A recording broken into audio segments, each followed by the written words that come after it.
ఎవరిని ఏ పార్టీని లేదా ఏ నాయకుని ఎవరు ఏమి శాశ్వతంగా ఏం చేయలేరు, నడుస్తూ ఉంటుంది ఈ ప్రక్రియ. ఇక నెక్స్ట్ టాపిక్ వచ్చి మహాకుంభమేళ 144 ఏళ్లకు ఒకసారి వచ్చే ఒక పవిత్రమైన ఈవెంట్ అని వచ్చా సార్. ఓకే, ఒక ప్రయాగ్రాజ్లో జరిగే ఒక పెద్ద ఈవెంట్. అతిరథ మహారాజులందరూ కూడా ప్రయాగ్రాజ్లో ఆ మహాకుంభమేళాలో స్నానం ఆచరిస్తూ ఉన్నారు. అందరూ కూడా ఇవాళ పవన్ కళ్యాణ్ వెళ్తూ ఉన్నారు సార్. ఆల్రెడీ నిన్న లోకేష్ కుటుంబ సమేతంగా వెళ్ళి వచ్చారు. ఇప్పటికే పవన్ కళ్యాణ్ దక్షిణాదిలో ఆలయాల సందర్శన చేసి వచ్చారు. అలాగే మహాకుంభమేళాకు వెళుతూ ఉన్నారు, అక్కడ పవిత్ర స్నానం ఆచరిస్తూ ఉన్నారు. ఇదంతా కూడా అంటే భక్తి అనేది అందరికీ ఉంటుంది, కానీ ఏంటంటే భారతీయ జనతా పార్టీ రోడ్ మ్యాప్లో ఇదంతా జరుగుతోంది అనే చర్చ జరుగుతోంది సార్. ఆసక్తికరమైంది. ఎందుకంటే పవన్ కళ్యాణ్ రాష్ట్రంలో ఒక రాజకీయ దుమారము ఇరు పార్టీల మధ్య ఎన్డీఏలో ఎలా ఉంది, ఇలాంటి చర్చలన్నీ జరుగుతుండగా ఆయన వీటిని పక్కన పెట్టేసి రాజకీయ సన్యాసం తాత్కాలికంగా చేసి అక్కడ ఆయన పర్యటనకి వెళ్ళి అవన్నీ తిరిగి వచ్చారు. తిరిగి వచ్చి రాగానే ఆ చారిటీ షోలో పాల్గొన్నారు. భువనేశ్వరి గారు ఆర్గనైజ్ చేసినటువంటి. నిజానికి భువనేశ్వరి గారు తెలుగుదేశమే కాదు ఎన్డీఏలో ఆమె ఒక నెంబర్ 2 లాగా ఆవిర్భవిస్తున్నారు అన్నది అక్కడ మనకు అర్థమవుతుంది స్పష్టంగా. పవన్ కళ్యాణ్, చంద్రబాబు నాయుడు అందరూ వరుస పెట్టి చేస్తుంది చూస్తుంటే నేను ఇప్పటికే నేను రాశాను కూడా.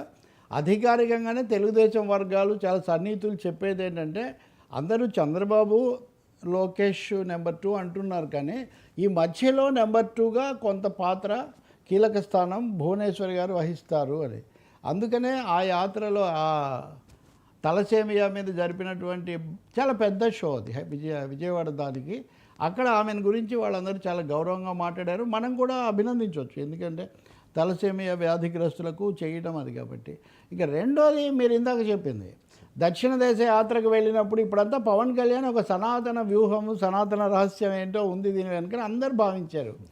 ఈ సమయంలో పవన్ కళ్యాణ్ వచ్చి ఇక్కడ మాట్లాడుతుండగా లోకేష్ మళ్ళీ వెంటనే వెళ్ళి అక్కడ స్నానం చేస్తున్నారు మహాకుంభలో. మీరు అన్నట్టుగా 12 ఏళ్ళకి ఒకసారి పుష్కరాలు ఇక్కడ జరిగినట్టే అక్కడ జరుగుతాయి. ఇలాంటి 12 కలిసిన తర్వాత ఇట్లాంటిది ఏదో పెడుతూ ఉంటారు, ఒకసారి వస్తుంటుంది 114 ఏళ్ళకు. ఓకే, దాంట్లో తొక్కిసలాట్లు అవన్నీ కూడా పక్కన పెడదాం. లోకేష్ చేశారు ముందు.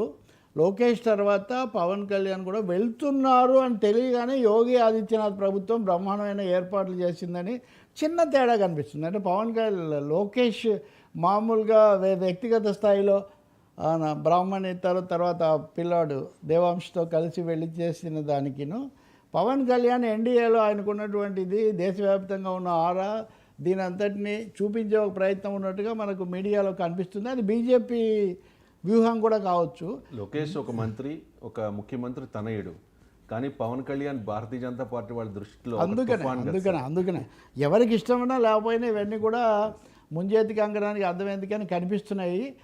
ఏకకాలంలో ఇంకోటి కూడా చెప్తున్నాను, పవన్ కళ్యాణ్ యాత్రలు చేస్తుండగానే లోకేష్ వెళ్ళి తను కూడా తన భక్తితో పాటు తన సనాతన ధర్మం అవి ఆయన ప్రదర్శించారు. ఇదే సమయంలో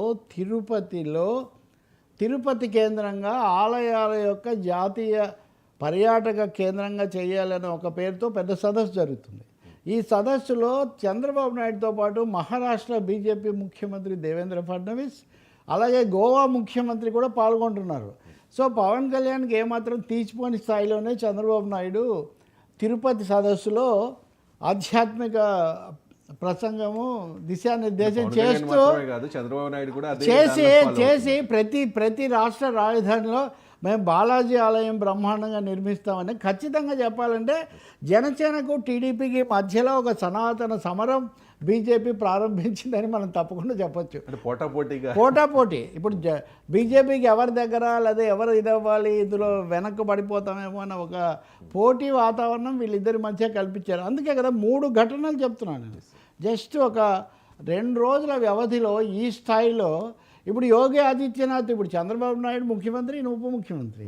అక్కడ ముఖ్యమంత్రి ఆయన హై ప్రొఫైల్ చీఫ్ మినిస్టర్. అందులో ఆయన పవన్ కళ్యాణ్ ఇంతగా ఆలింగనం చేసుకొని ఇంత చెయ్యటము అంటే తప్పకుండా రాజకీయ సంకేతాలు పంపుతున్నారు.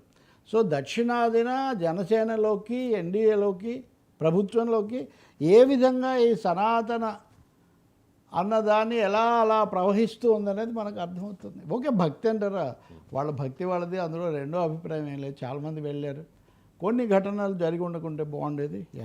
ఎంత ఖర్గే లాంటి వాళ్ళు అక్కడికి వెళ్తే ఆ పేదరికం పోతుందని కామెంట్ చేసినా కూడా మరి డీకే శివకుమార్ అక్కడికి వెళ్ళారు సార్. సరే, ఎవరు మన కాంగ్రెస్ నాయకులు దేశంలో అందరూ ఇప్పుడు